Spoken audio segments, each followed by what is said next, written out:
ስለ ኔትወርክ ዲቫይስ ነው ዛሬ የምንመለከተው ማለት ነው። በኔትወርክ ውስጥ የተለያዩ ዲቫይሶች አሉ። ከነዛ ውስጥ ኮመን የሚባሉትን የኔትወርክ ዲቫይሶች እንመለከታለን ማለት ነው። እዚህ ጋር አንድ ሳምፕል ኔትወርክ አስቀምጫለሁ። ክላውድ አለ።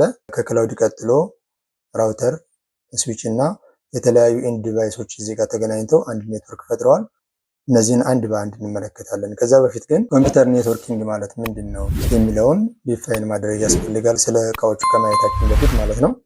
ኮምፒውተር ኔትወርኪንግ ማለት የተለያዩ ኤንድ ዲቫይሶች ኮምፒውተር ሊሆን ይችላል፣ ሰርቨሮች፣ ፕሪንተሮች፣ የተለያዩ ኔትወርክ ዲቫይሶች እርስ በርስ ተገናኝተው ሪሶርስ ቼንጅ ሲያደርጉ ወይም ዳታ ሲለዋወጡ፣ ዳታ ኤክስቼንጅ ሲያደርጉ ኮምፒውተር ኔትወርኪንግ እንላለን ማለት ነው። ስለዚህ አሁን ከተመለከትነው ከዚህ ሳምፕል ኔትወርክ እያንዳንዱን ዲቫይስ አንድ በአንድ እንመለከታለን ማለት ነው።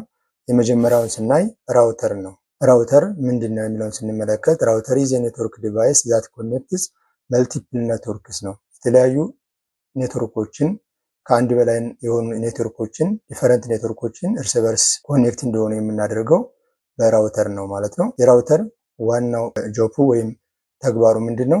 የአንድ ኔትወርክ ዳታ ፍሎ ቤስት ፓዙን መምረጥ ነው። በየትኛውን መስመር ተጠቅሜ ነው የምፈልገውን አክሰስ የሚለውን የሚመርጥልን ራውተር ነው ማለት ነው። ስለዚህ ራውተር ማለት ይህንን ይመስላል ባጭሩ። ስለ ራውተር ኪ ፖይንቶች ስናይ አንደኛ ምንድነው? ቢትዊን ኔትወርክስ ነው። የተለያዩ ኔትወርኮችን እርስ በርስ ኮኔክት እንደሆኑ የሚያደርግልን ራውተር ነው ቅድም እንዳልኳችሁ።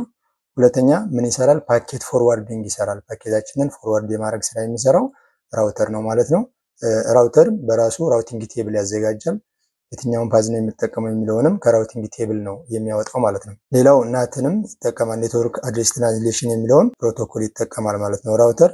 ሌላ ቤት ውስጥ የምንጠቀማቸው ዋየርለስ ራውተሮችም እነሱም ራውተሮች ናቸው ማለት ነው። ሌላ ሁለተኛው ደግሞ የኔትወርክ ዲቫይስ ስዊች ነው። ስዊች ማለት ምንድን ነው የሚለውን ስንመለከት